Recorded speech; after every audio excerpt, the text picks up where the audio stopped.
Bueno, ¿quién sos? Mi nombre es Alexandra Sabio, de la provincia de Neuquén. Viví toda mi vida en la provincia. Jamás hubiera imaginado que mi vida se iba a volver, se iba a tornar todo lo que... O sea, que mi vida iba a dar un vuelco principalmente a tener que exponer mi vida personal en redes sociales, como tristemente tuve que hacerlo, y de ir a suplicar a Buenos Aires que por favor me ayudaran, porque me habían arrancado a mi hijo y estaba desesperada, asustada, tenía miedo y necesitaba verlo. Y de hecho no solamente ya temía por la seguridad de mi hijo, sino que por mi propia vida realmente. Bueno, soy Celeste, actualmente soy docente, trabajo en 2 escuelas primarias y trabajo con niños entre 6 y 7 años. Y yo creo que fue justo el lugar del instituto, porque estábamos cursando el profesorado, que conocí a Ale y era una compañera del curso y la veía muy pocas veces, en realidad. Charlando con otras compañeras me contaban de que, bueno, que tenía un novio, que era muy celoso. ¿En qué año más o menos? Y habrá sido 2019. Uh-huh. Entonces la veía muy poquito en realidad en los cursados. Pero cada vez que la veía, eso, como que me llegaba eso de que no se la veía bien. Uh-huh. Y bueno, y después comenzó la pandemia. Empezamos a hacer los cursados virtuales. Entonces teníamos todo el curso estaba como dividido en grupos, entonces el contacto era mucho menor porque ya no los veíamos cara a cara. Y justo teníamos que hacer un trabajo, hicimos un grupo que era más o menos 10 personas y entre ellas estaba Ale. Era un decir porque estaba su nombre, pero cuando nos juntábamos para estudiar no aparecía. Y eso me llamó la atención y le pregunté a otra compañera que era una vecina de ella si sabía algo de ella, y ahí esa vecina me cuenta lo que estaba viviendo Ale. En realidad mi vida no es que se tornó una pesadilla. Mi expareja es Claude Staikos, jefe de prensa del gobernador Rolando Figueroa, de la provincia de Neuquén. Actualmente, ¿no? Actualmente. Y yo estaba en pareja con él, estuvimos en pareja casi 4 años, en una relación formal. De hecho, convivíamos y la relación siempre fue violenta. Se generaban situaciones de violencia que yo, sin saber y sin conocer, exacto, sin entender que un hombre te tratara de esa manera, porque jamás me había pasado, empecé a naturalizarlo. De hecho, su comportamiento era así siempre, entonces yo en un momento naturalicé que era así, que esos ciclos de violencia empezaban de una manera, se desencadenaba una situación específica y después de todo lo que ocurría, él bajaba, de hecho lloraba. Yo las primeras veces no entendía lo que estaba pasando y después llegué a un punto de decir, bueno, quizás entiendo que él explota y rompe todo, o me empuja, o me tira cosas, pero después lloraba. Entonces, hasta en un momento, sin entender por qué claro, se ponía de esa manera, sentía como pena. Entonces me cuenta, me pasa su número, fue muy triste de escuchar lo que le estaba sucediendo, porque a la vez estábamos en pandemia y si bien yo tenía muchos conocidos que tal vez podían ayudarla, estábamos en pandemia y no podíamos como generar ese grupo. Entonces nos comunicábamos a través de mensajes y ella, bueno, entre lo que podía me iba contando toda la violencia que estaba viviendo por parte del papá de... Así que nada, desde mi lugar, desde lo que podía hacer, la acompañaba. ¿Ya no estaba cursando? Tratábamos de sostener la cursada, o sea, las veces que podíamos juntarnos, nos juntábamos y hacíamos la tarea que teníamos que hacer y bueno, de paso sabíamos cómo la iba llevando ella. Nos iba contando esto de que tenía que ir al juzgado, que tenía que hacer esto, que no iba a poder juntarse porque tenía que ir a tal lugar y si por ahí se lo cambiaban y un montón de cosas así, imprevistas. Así que tratamos de acompañarla al lugar que podíamos y después yo me separo, entonces me separo, me voy a vivir cerca del barrio de Ale, entonces nos volvemos como más, nuestro vínculo se vuelve más cercano, más cotidiano. Claro. Y ahí Ale me va contando más detalles, se logra abrir, porque es muy difícil cuando uno sufre violencia contarle a otro, y más si es alguien que por ahí no es de la familia o que conoce de hace poco. Y entonces eso me habilitó a poder decirle, bueno, ¿por qué no hacemos esto? Por ejemplo, cuando me contó lo de las denuncias le dije, pero le hiciste una denuncia porque eso que me estás diciendo es violencia, y me dice que sí. Ella me decía que sí, que la había hecho, pero que obviamente que se la archivaban, que se la desestimaban. Bueno, yo soy Sara Barney, presidenta de la Red de Víctimas de Violencia y Abuso Sexual en la Infancia, madre protectora. Empecé en esto por una causa propia, organicé una asociación civil y después con el tiempo, viendo que ya no me daban las herramientas desde la asociación civil, estudié Derecho, así que abogada de madres protectoras y niños, niñas y adolescentes en situación de vulneración. Es una definición política, está aceptada, incluso definida también por UNICEF, que somos las mujeres que atravesamos la ruta crítica, la ruta de la violencia, y vamos a hacer denuncias al Poder Judicial sobre la violencia que hemos padecido o que han padecido nuestros hijos y el abuso sexual de nuestros hijos. Y madres protectoras porque tenemos que protegerlos no solo del violento, sino también del Poder Judicial y de todos los organismos que dicen defender los derechos de las víctimas.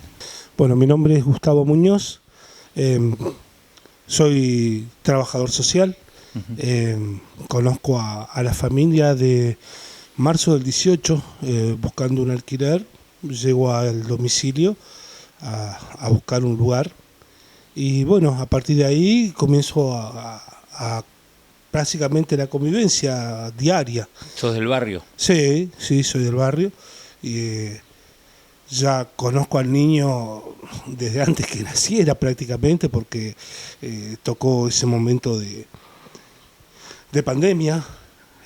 Si bien la mamá ya lo estaba esperando, todo, claro. Era una situación de mucho aislamiento, entonces si bien nos veíamos los últimos meses, el nene nació en junio, así que los últimos meses poquito y en el patio y siempre con todas esas prevenciones que teníamos, ¿viste? Distanciamiento, espacio, no se compartía nada. De hecho, cuando yo lo conocí, empecé a trabajar en la empresa Prima Multimedios. Yo me presenté en la empresa a dejar un currículum porque buscaban gente para trabajar en la recepción. Yo en ese momento estudiaba abogacía y bueno, como estaban buscando recepcionista y eso me iba a dar la posibilidad de pagar la carrera de abogacía que no está en Neuquén, en la provincia, llevé mi currículum y cuando me iban a hacer la entrevista, la digamos, encargada de recursos humanos, justo surge que él venía llegando a la empresa en ese momento Yo estaba sentada ahí esperando, él me saluda y me pregunta que a quién buscaba. Le dije que venía a una entrevista y él me dice que, bueno, que él es el dueño, se presenta y que me va a hacer la entrevista personalmente. Así lo conozco. Cuando yo llego a mi primer día de trabajo, él me dice que no voy a trabajar en la recepción, que voy a ser secretaria de gerencia. Yo, sin preguntar absolutamente nada, con 25 años, subí al primer piso donde estaba la gerencia y me senté ahí en un escritorio. Me explicaron lo que tenía que hacer, que en principio era justamente ser secretaria de la parte del gerente de publicidad, de quien hacía todo lo técnico. Sí, luego me llamó la atención de que al día siguiente, en mi segundo día de trabajo, Claude me dice que ya no voy a ser más secretaria en la gerencia, que voy a ser su secretaria personal, particular. Entonces, en ese momento, yo era secretaria de él y tenía que acompañarlo todo el tiempo, a todos los lugares a los que él fuera. En ese contexto empezamos a pasar muchísimo tiempo juntos, mucho tiempo juntos, porque de hecho él me da un vehículo, una camioneta, porque yo empezaba a sacar cuentas de lo que realmente me pagaban mi sueldo y lo que yo tenía que pagar en la facultad, más lo lejos que me quedaba ir del oeste de Neuquén hasta la empresa, que está en la otra punta, llegando a Cipolletti, y realmente no era rentable para mí, porque aparte gastaba mucho tiempo, ocupaba mucho tiempo estando ahí y no estudiaba. Él me ofrece la posibilidad de pagarme un plus por ser su chofer. Y además, lo que él me ofrecía era pasarme un vehículo, pero que tenía que estar a disposición de él las 24 horas. Eso hizo que empezáramos a pasar mucho tiempo juntos, porque él realmente me llamaba durante las 24 horas todo el tiempo para que yo lo llevara. ¿Él no era funcionario en ese momento? En ese momento él no era funcionario de Neuquén, del gobernador, y lo que a mí me llamaba mucho la atención, y de hecho empecé a sentirme conmovida al respecto, primero porque tenía una niña pequeña, muy chiquitita, que estaba prácticamente conmigo, que era la secretaria todo el tiempo. Mi nombre es Tamara y yo soy amiga de Alexandra. Los primeros recuerdos que tengo fue cuando ella comenzó su relación con Staikos allá por el 2017, más o menos. Las primeras veces que lo conocí, la primera vez que lo conocí, mejor dicho, parecía, una persona normal, claro. Normal. Y a medida que pasaba el tiempo, uno después con el tiempo empieza como a atar cabos, ¿no? De que habían cosas raras. Llegamos a Alex se contacta conmigo, me cuenta qué es lo que le está pasando, me pregunta qué es lo que puedo, si hay algo que yo pueda hacer por su causa, y le digo que lo que se me ocurre después de haber visto los videos, porque los videos de Alex fueron de público conocimiento, impactantes además por la brutalidad, que se erigió sobre un niño de 5 años y medio en un jardín, toda esa comunidad educativa y su mamá. Entonces le digo, lo que se me ocurre es hacer una denuncia por secuestro coactivo, porque aunque haya sido una orden judicial, la orden judicial nunca puede legalizar eso que sucedió.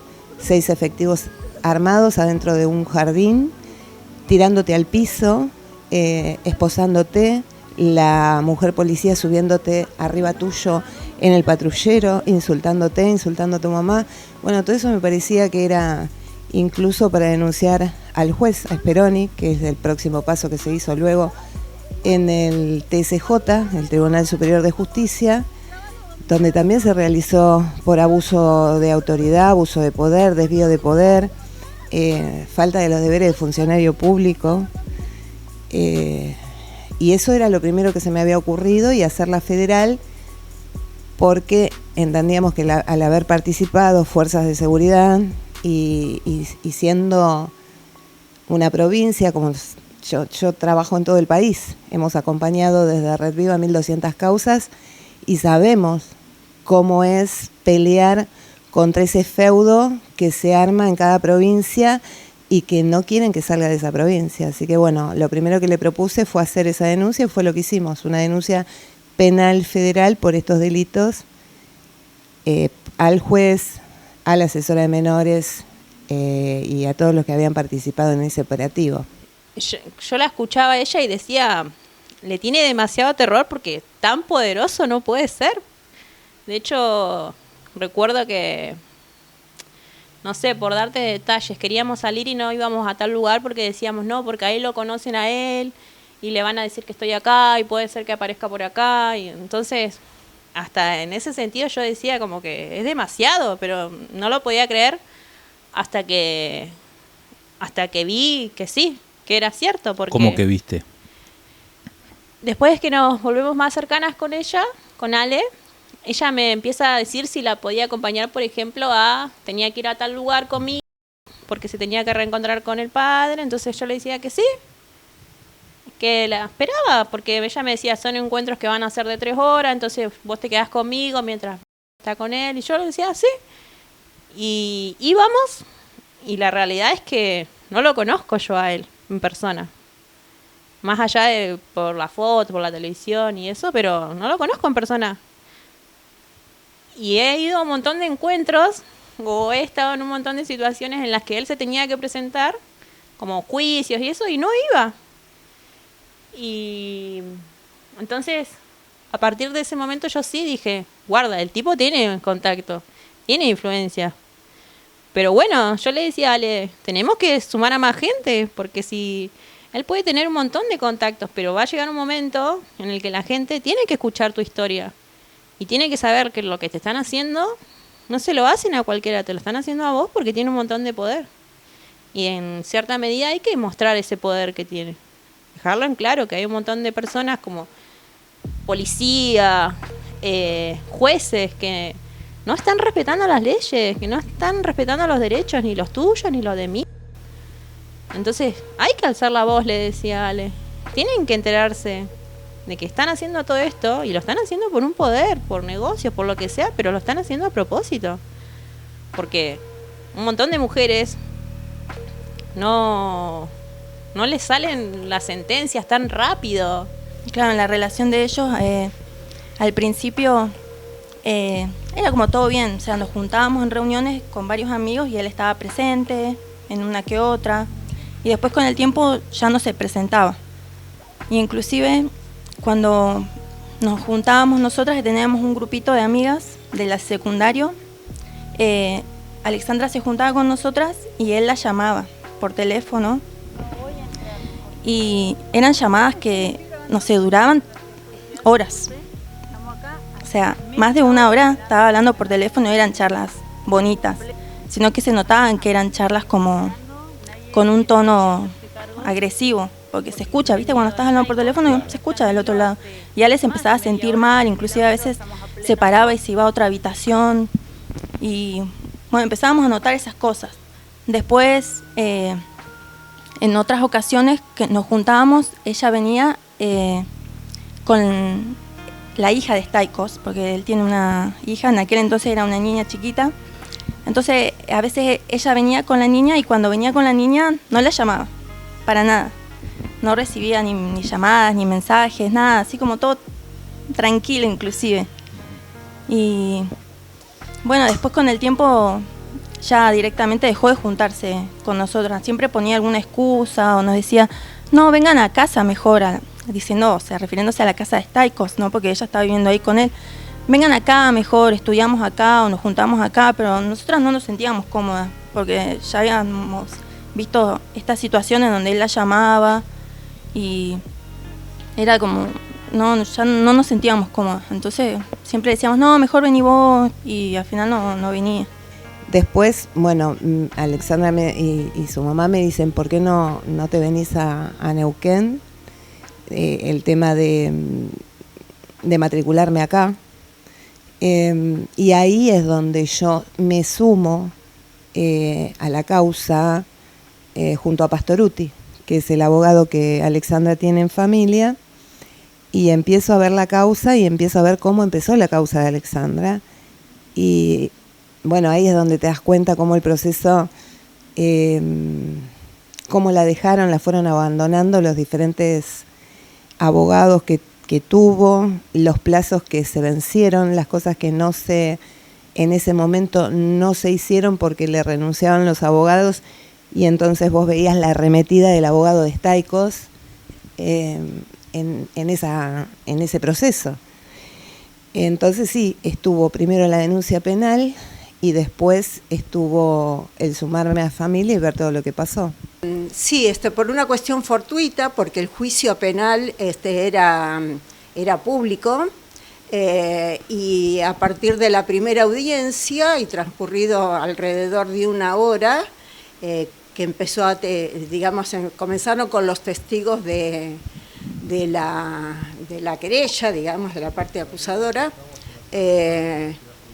A la hora de declarar el primer testigo, que fue Claude Staikos, el juez hace un cuarto intermedio, salimos todos afuera, y cuando volvemos a entrar, dice que lo declara privado el juicio. Por una cuestión fortuita, porque en realidad las organizaciones que venimos feministas, que venimos acompañando a Alex, nos íbamos a rotar ese día, en ese horario, podía yo sola estar en el juicio. Y quedaste ahí. Y claro, bueno, al declararlo privado, no se permitió más el ingreso de nadie, se defendió, los defensores de Alex plantearon que yo me quedara, porque ya había estado. Y bueno, aunque hubo, de la otra parte, de unas reacciones como adversa en mi presencia, se me permitió estar y pude estar en todas las audiencias hasta que finalizó el juicio, este juicio penal, y a posteriori en el juicio de cesura.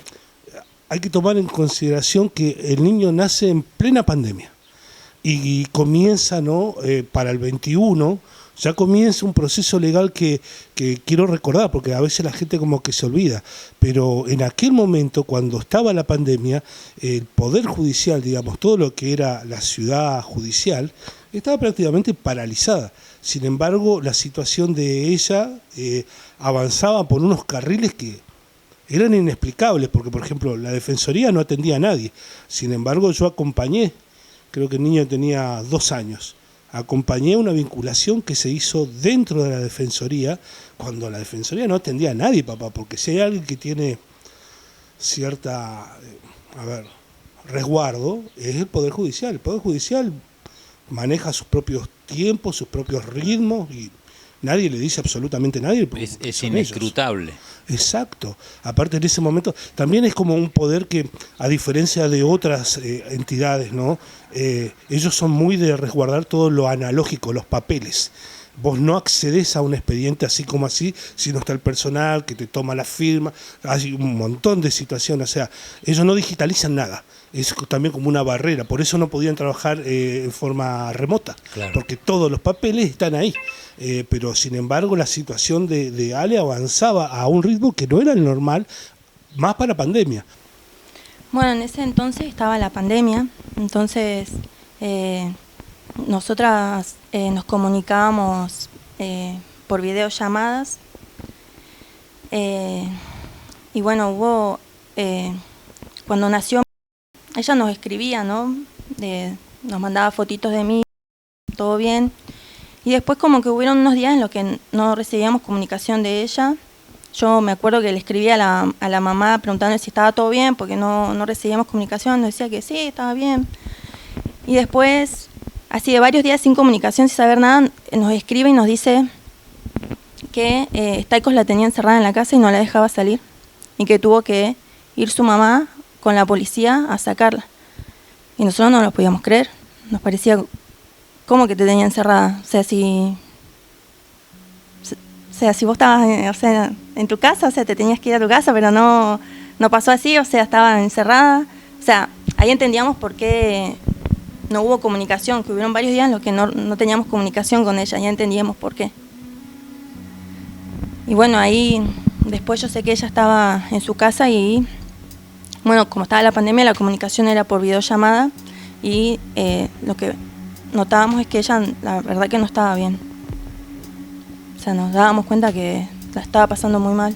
La primera impresión es que tienen código de autor acá en Neuquén, porque no respetan el debido proceso. Mira, Neuquén, si hay algo que tiene que me sorprendió, vos entras en la página del Poder Judicial y a cada ley que hay nacional o convencional, porque están también las convenciones a las que adhiere Neuquén, sobre cada una de esas leyes hizo una ley, ¿sí? Adhiriendo, por ejemplo, a la CEDAW, adhiriendo a la ley de víctimas nacionales, su propia para la aplicación efectiva acá en Neuquén. Hizo sobre violencia familiar. Entonces, cuando empiezo a mirar, me empiezo a bajar las leyes como para ver qué era lo que se había hecho. Vos imaginate que un proceso de familia comienza con una denuncia de Alexandra hacia Staikos por violencia familiar. Pero además, ella me empieza a pasar la documentación que tiene cuando le hace en 2020 una denuncia por secuestro, que fue archivada inmediatamente. Después le hace una denuncia por desobediencia judicial, que es cuando el juez penal le dice a Staikos que no se puede acercar al niño, que no tenía que estar en el shopping para cuando fueran a llevar al niño. Y vos lo ves que Staikos incumple esa orden judicial, sale corriendo con el nene. Es una imagen que también está el video por redes, que él sale corriendo con el niño y el niño desesperado llorando por su mamá. Mi nombre es Magalí, soy nacida en la ciudad de Neuquén. Soy artesana y artista callejera hace muchos años. Conozco a Alexandra Sabio desde que tengo 10 años. A ella y a su familia. Soy una vecina del barrio en que ella nació. Y bueno, nosotras compartimos muchos años juntas y nos dejamos de ver en la adolescencia. Y nos reencontramos de vuelta cuando su niño ya había nacido, cuando alrededor de un año. Para esto nos veíamos constantemente en la calle. Yo siempre la veía cuando yo trabajaba en las tiendas de Neuquén. Ella era promotora, entonces siempre la cruzaba con sus trajes de promotora. Me acuerdo que ella trabajaba en Claro, que trabajaba también en una tienda de zapatillas. Nos cruzábamos siempre, nunca perdimos el contacto. Y nos volvimos a reencontrar cuando tenía un año y algo. Para esto yo ya había visto fotos de ella como que estaba en pareja y sí, una de las primeras cosas que me llamó mucho la atención fue que de un momento para el otro ella dejó de subir cosas en las redes. Y recuerdo claramente cuando fue un tema de conversación con otras amigas en que esto nos parecía raro de que ella no subiera fotos. Y creo que de alguna manera son los primeros signos de alerta cuando una está en una relación de violencia. En el 2021 vuelvo a tener contacto con ella. Soy viajera hace muchos años y había justo vuelto a Neuquén. Y me cuenta la situación por la que estaba pasando y bueno, para mí era súper grave el entender que que había un abuso de poder y que había una violencia institucional muy marcada. Y bueno, de ahí en adelante comencé a acompañarla. Me acuerdo que ella me dijo, venite a mi casa, así charlamos y te cuento. Y esa misma tarde me fui a su casa porque entendía que era algo realmente grave. Que recibía pauta publicitaria de la provincia, pero la provincia no le estaba pasando el dinero que pedía. ¿Y quién estaba de gobernador? Omar Gutiérrez. Omar Gutiérrez. Está bien. Entonces la provincia no le pasaba el dinero que pedía. Entiendo que empezó a pedir préstamos y préstamos. Yo pasaba mucho tiempo con él. Lo acompañaba en todo y para todo. Lo buscaba, lo traía, estaba ahí. A veces presentes, a veces esperaba afuera, y entendía que había una situación en la que estaba enfrentado con Omar Gutiérrez en ese momento y dejó de recibir ese dinero de la provincia y esa situación lo desesperaba. Después está en el juicio penal, Alexandra me empieza a pasar cuáles son las grabaciones de todas las audiencias del juicio penal. Y empezás a ver cómo Staikos la amenaza a ella, amenaza al abogado, le dice, mira que yo tengo videos tuyos, si quiero, los puedo hacer salir a la luz en cualquier momento. Además le dice... Eso se lo dice a en el juicio a Alexandra, adelante del juez y del fiscal. En el inicio de lo que es el juicio. Y nadie le llama la atención. Nadie le llama la atención. Es más, le dice, vos sos una chupa pi, sos una mierda de persona, o sea, es terrible. ¿Eso lo dice en el juicio? En el juicio adelante del juez y adelante de la fiscal Mauri. La fiscal Mauri estaba ahí. Y para la fiscal Mauri esta no es una causa de violencia. Claro. ¿El juez, te acordás cómo se llama? Sí, Guaitas.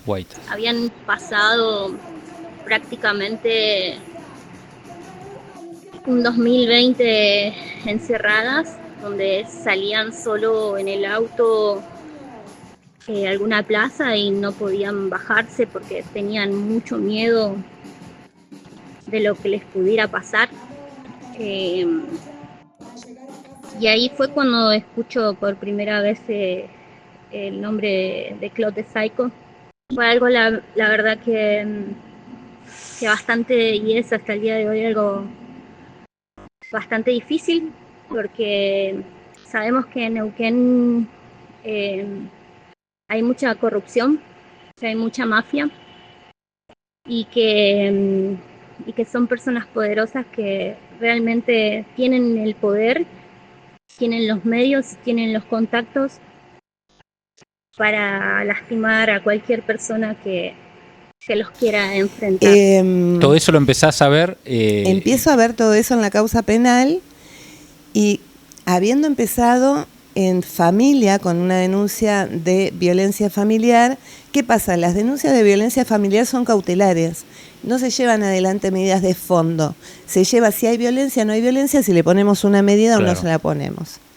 Entonces, lo primero que hacen es cerrarte esas causas y empezar a abrirte el cuidado personal, otras medidas de fondo, donde ahí se hace como juicios por cada una de la materia que vos vayas o de la submateria que vayas a tratar en familia. Entonces se hacen juicios individuales. Y ahí vos empezás a ver cómo la denunciante, después de haber presentado, porque Alexandra en ese mismo juicio, cuando él miente, porque quedaron constatados en ese juicio los audios donde él admite que la tuvo secuestrada a Alexandra. Y el juez dice, bueno, pero él ya pidió disculpas, así que no tendríamos necesidad de seguir con...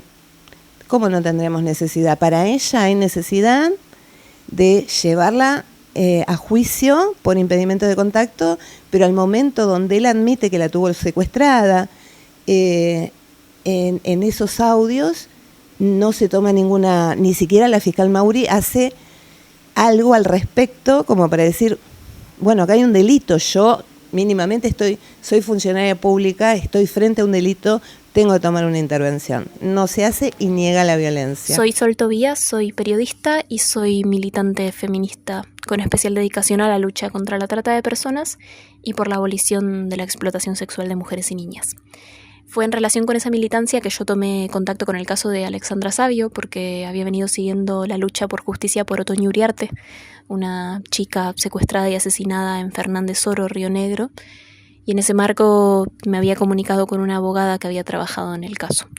Esta abogada de alguna manera supo de la lucha de Alexandra, de la situación de Alexandra Savio, y me la transmitió, explicándome que era muy necesario visibilizarla porque pesaba un blindaje mediático enorme sobre ella por ser el agresor Claude Staikos, que es secretario de prensa de Neuquén.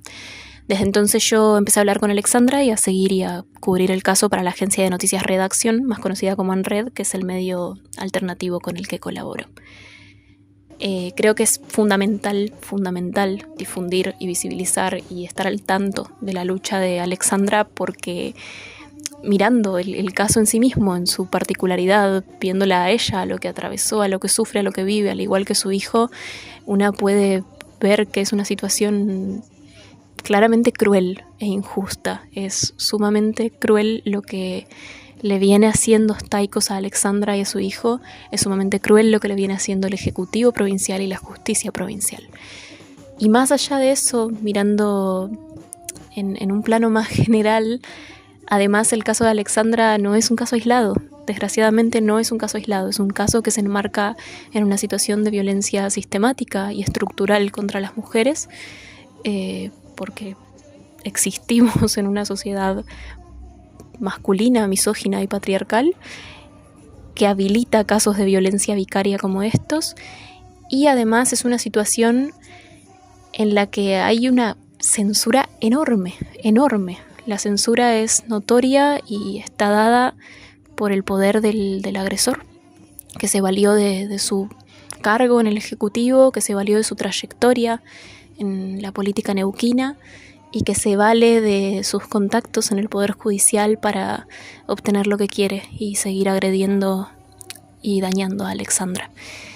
He escuchado de periodistas que han sido amenazados con perder sus puestos de trabajo, que han sido obligados a eliminar notas, incluso en medios nacionales.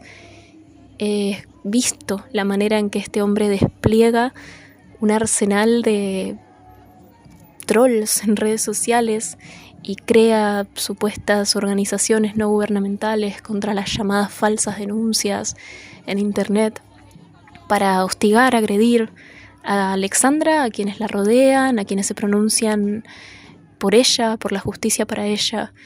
Entonces, la magnitud de poder que tiene el agresor y que tiene la estructura que lo rodea y que lo sostiene es notoria y hace aún más necesario visibilizar y acompañar el caso, porque es particular el silenciamiento, porque es particularmente fuerte el silenciamiento y la censura y la invisibilización. ¿Cómo era citada constantemente a presentarse a las audiencias? ¿Cómo pedían vinculaciones? Vinculaciones en lugares donde, vuelvo a repetir, yo la acompañé, el nene tendría 2 años y en la Defensoría no había nadie. Ahora uno puede ir y sí, ahora sí trabaja, ya salimos de aquel momento, pero en aquel momento no había casi personal dentro de la Defensoría y la tuve que acompañar porque era una de tantas situaciones donde le exigían que se presentara con el niño para hacer vinculación. Pero vuelvo a recalcar, era pandemia, no era lo normal. Es más, hubieron... como al ser vecino, yo sabía constantemente qué fechas tenían audiencia y me sorprendía cuando decían, no, vamos un sábado. Claro. Un sábado. A ver, estamos hablando de una entidad, una institución que maneja su ritmo. O sea, ellos trabajan de lunes a viernes de 8 a 14. No los vayas a molestar fuera de ese horario porque no te atienden. Y lo vi, en otras ocasiones los llevaban los fines de semana, a veces iban a una plaza. Cierta flexibilidad, algo que no es normal. para el resto de los normales, de los comunes, ¿me entendés? Acá te dabas cuenta de que el trato era diferenciado, porque este señor es un señor con mucho contacto y sí, digámoslo, con mucho poder. Cuando, por ejemplo, cuando empezaron las visitas de Staikos en la casa de Alexandra, yo recuerdo muy bien que cuando él iba, se escuchaba, si vos, por ejemplo, salías al patio, se escuchaban los llantos del bebé. Y después cuando no sé, le preguntaba cómo había estado, cómo había salido, ella decía que se había sentido muy mal, que no la hacían sentir cómoda, que era una situación, o sea, pensá que la tuvo secuestrada, la tuvieron que sacar con la policía y después vienen y se meten en su casa, con ella sola, porque ni siquiera le permitía que esté la mamá acompañándola. O sea, una violencia terrible, me parece. Y Prima Multimedios, te lo puedo decir porque por supuesto que yo estaba ahí en la administración y conozco todo lo que tenía. Principalmente AM550, además RDB, FM Punta, que bueno, entiendo que una de estas radios era de Laura Plaza, pero luego la absorbió. Radio Las Palmas, que compró la licencia de Radio Las Palmas. Había una Radios del Valle, el canal de noticias 24/7. Claro, el que era de la CTA antes, TVC. Exactamente. Pero además manejaba el portal digital Mejor Informado y Diariamente Neuquén, que si bien las editoriales las escribía y escribe Rubén Boschi, es prácticamente de Claude Staikos en realidad. Soy Vanina Biasi, hoy legisladora por la Ciudad de Buenos Aires, por el Frente de Izquierda Unidad, militante de la Organización de Mujeres Plenario de Trabajadoras, una organización que en el año 98 fundamos militantes del Partido Obrero junto a mujeres independientes que entendían que las mujeres teníamos que contar con organizaciones específicas nuestras que abordaran la problemática de género desde un punto de vista de clase. Con el caso de Alexandra, en primer lugar me topé a través de las redes sociales, ¿no? Porque a mí me ocurrió que lo primero que vi fueron esas imágenes que se viralizaron de un secuestro de un niño dentro del ámbito escolar al cual concurría ese niño, un secuestro operado por fuerzas policiales bajo las indicaciones y el comando de un juez provincial que utilizó toda la prepotencia del poder que le dio el gobierno de Figueroa para finalmente cumplir con sus mandantes, obtener beneficios personales por cumplir con órdenes políticas y finalmente llevar adelante una acción que debe ser repudiada tremendamente, que somete no solamente al hijo de Alexandra, sino a todos los niños que concurren a instituciones de estas características a vivir una escena de represión, de inseguridad dentro del propio jardín al cual concurren, que realmente no puede repetirse en nuestro país. Cuando Ale me decía que entraba por el estacionamiento de los abogados, yo decía, bueno, es tremendo, porque todas las personas normales y comunes entramos por la otra entrada y él entraba por otro lugar, se movía en el interior de otra manera y vos decís, es como hasta, no sé, como exagerado. Es como que él tiene que demostrar eso frente a los demás, que tiene ese poder. Porque esto no termina siendo puertas adentro al final. Esto termina moviendo un montón de poderes, poder judicial, poder policial. Me acuerdo una vez que la acompañé a hacer una denuncia y me dice Ale, no vamos a esta comisaría porque si vamos acá le van a contar. Y terminamos yendo a otra comisaría y a las 15 minutos que todavía íbamos volviendo, La llama el abogado de Ale diciéndole que la otra parte había llamado que por qué había hecho esa denuncia. Imagínate el poder que tiene con las comisarías de acá de Neuquén. Y bueno, frente a todo esto le decía a Ale, no tenés que callarte, le digo, tenés que conseguir más gente que escuchen tu historia, porque si se permite esto que pasó, que finalmente termina pasando, es tremendo lo que va a pasar con un montón de infancias. No solamente un montón de infancias, porque amigos del poder acá en Neuquén tenemos un montón. Mira, el último armado de causa es cuando yo ya estaba dentro de la causa, que fue hará 15, 20 días. Pasa así. Estaicos, como nosotros estamos publicando, porque primero y principal nos ampara la 26485, que es la Ley de Erradicación de Violencia hacia la Mujer. Cuando el Estado comete estas aberraciones, estas barbaridades, vos no solo que tenés el derecho, sino que tenés la obligación de advertir a la población de lo que está pasando. Bueno, nosotros somos signatarios de un convenio internacional que es la CEDAW para la erradicación de la violencia hacia la mujer.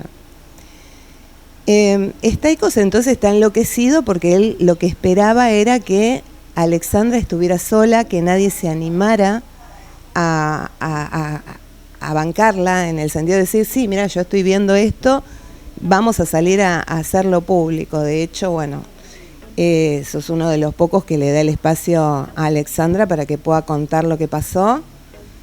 También lo habíamos hecho en Página 12, con una compañera, una periodista de Página 12, y a las 4 horas le bajaron la publicación, o sea, a ese nivel.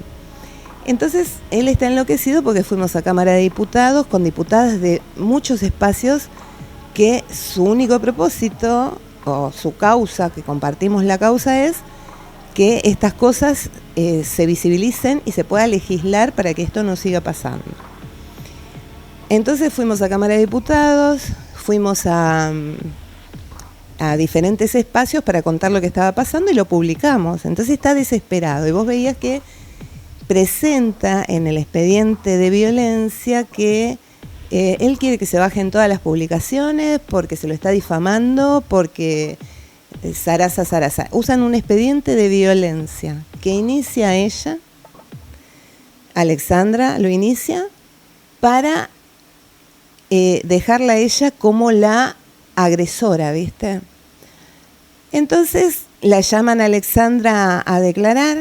Alexandra, primero que había hecho una denuncia porque la gente de seguridad de Estaicos, en una marcha, la había amenazado. Ella hace una denuncia sobre eso y Estaicos dice que no, que nada que ver, que lo están difamando a él. ¿Puedo hacer un punto ahí? Sí. ¿Cómo la gente de seguridad la amenaza en una marcha? En el momento que Omar Gutiérrez le cortó la pauta publicitaria, estaba desesperado. No tenía ingresos prácticamente. Entonces no podía sostener, no podía costear lo que tenía y entró en una crisis existencial que yo lo veía desesperado y ahí empecé a sensibilizarme con cómo lo veía en ese momento y ahí fue que empezamos yo a acercarme efectivamente a él porque lo veía mal, porque justamente al no recibir la pauta del dinero del gobierno no podía sobrevivir. Lo veía mal y bueno, empezamos a acercarnos efectivamente y nos pusimos de novios. De ahí en adelante comencé a acompañarla en las revinculaciones que se daban en la Defensoría de la Niñez. El saber que cualquier víctima de violencia tiene derecho a tener una acompañante es algo que supimos y desde ese momento yo le dije, yo te voy a acompañar. Y fue así como empecé a acompañarla en las revinculaciones y constantemente podía ver y escuchar los gritos que se daban. Él siempre la amenazaba, siempre estaba prepoteando no solo a ella sino al personal que trabaja tanto en la Defensoría de la Niñez como en el Poder Judicial. Y la acompañé a muchas revinculaciones En una de ellas recuerdo cómo fue que el niño volvió, y eso no me lo olvido. Que el niño volvió todo sucio, y esa para mí fue una de las primeras violencias que pude ver de alguna manera, porque veía en eso una cierta venganza de él, sobre todo hacia la mamá. Seguí acompañándola alrededor de un año, hasta que en uno de los encuentros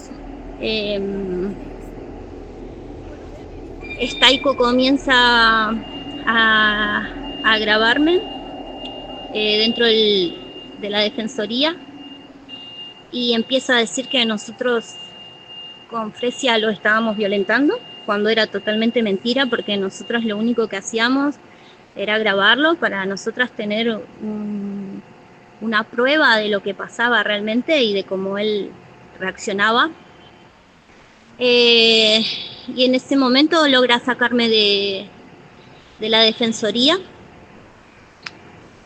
Creo que una de las cualidades de la violencia machista es el poder generar miedo en las personas para poder aislarlas de alguna manera, que eso era lo que él buscaba.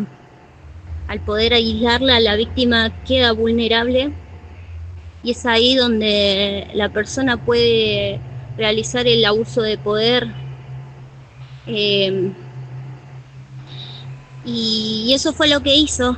Me apartó.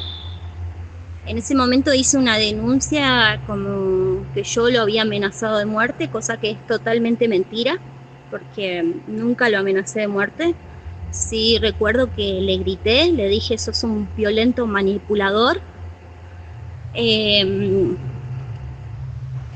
Y de ahí logró hacer una denuncia penal, donde no me pude acercar más, ni acompañarla a Alexandra en las revinculaciones.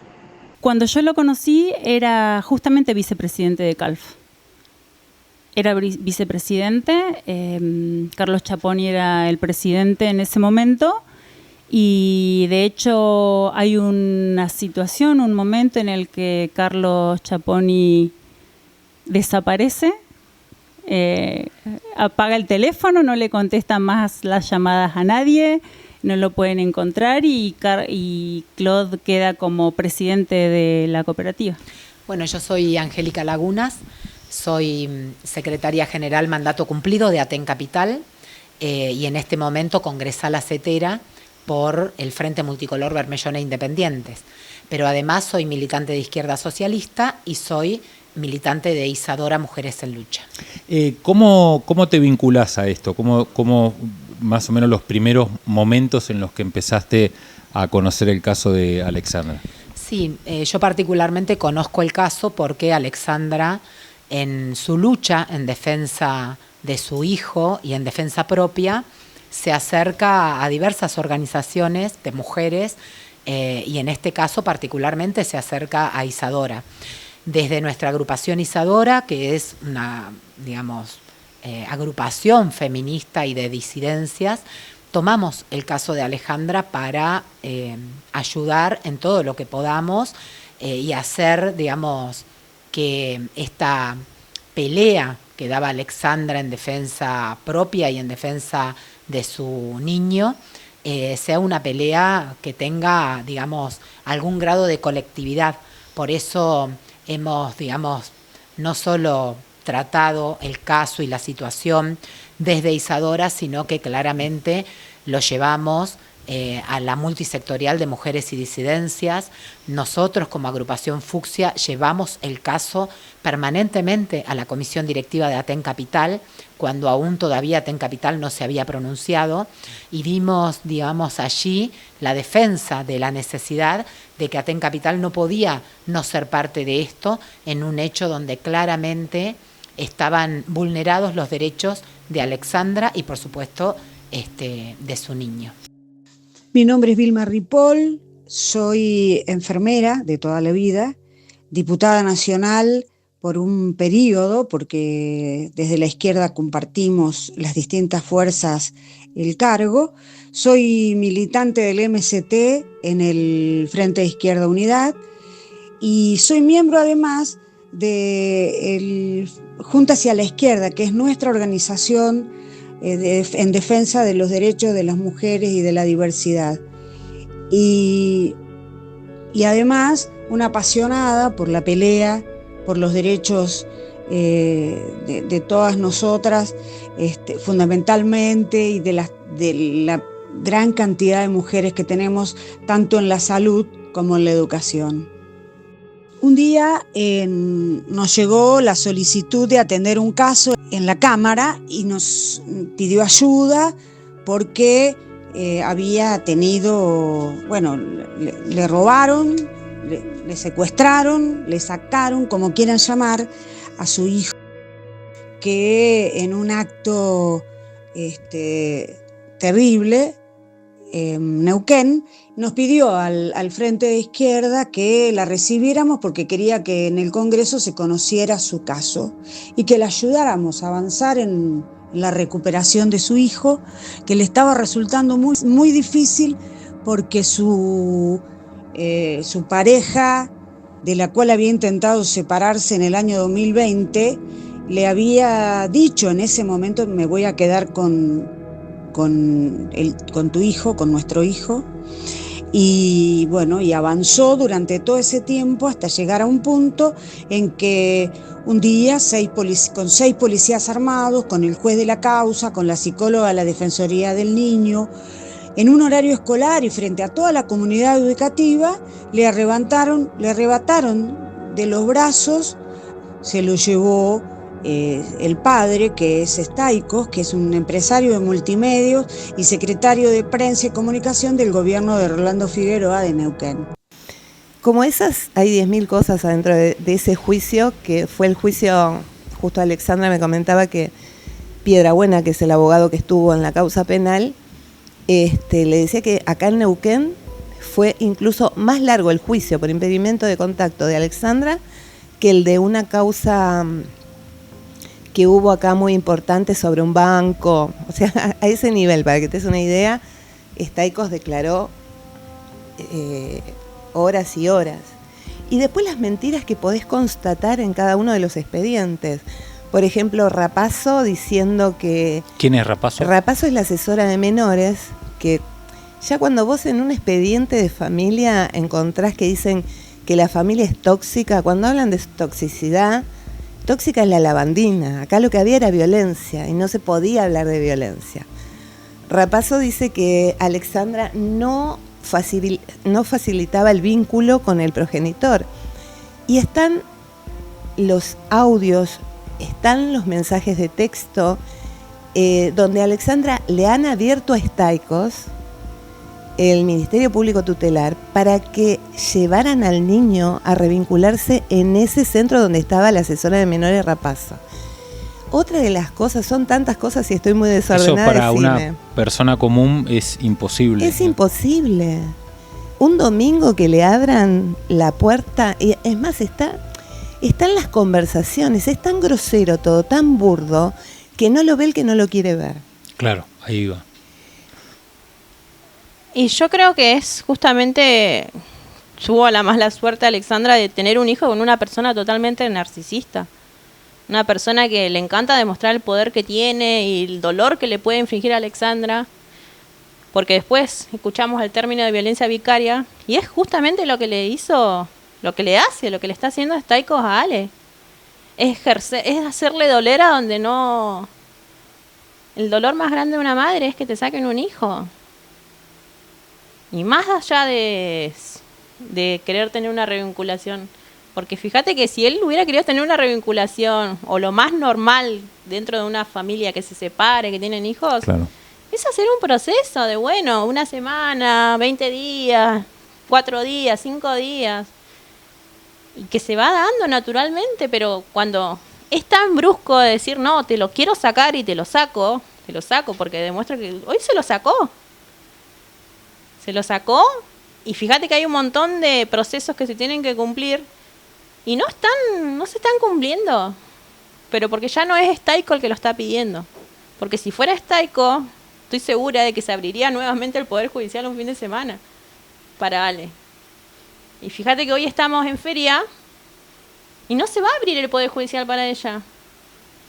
Pero es por esta opresión que hay hacia la mujer acá en Neuquén. Porque es tremendo, porque tenemos un montón de organizaciones en defensa de las mujeres.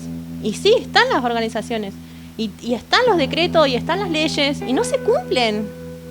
No se cumplen porque es Alexandra. Porque es más fácil tratarla de que hoy no quiere trabajar. O porque ni siquiera vos decís, bueno, ¿por qué le sacan el hijo a una mamá? Cuando es excelente. Yo te puedo decir que Alexandra es una excelente mamá. Que está todo el día que está en cada detalle para él. Y no puedo creerlo lo que le hicieron. Esa es la realidad. Y yo creo que esto lo tienen que recomponer, pero por un montón de lados. Porque los años que ha estado Alexandra yendo al Poder Judicial y que ha estado pasando, ¿cómo se va a volver de eso? Entonces, ¿cómo le vas a ir a una mamá a decirle que denuncia a la pareja porque le dice que le quiere sacar a los hijos? Si se lo sacan, si sucede acá en Neuquén. Si hay un grupo de policías, jueces y defensores que si tenés para agarparla, van y te lo sacan de donde esté. Así que yo creo que por eso le pasa. Porque hay todo un sistema que está acompañando a estos amigos del poder, como lo llamamos acá en Neuquén.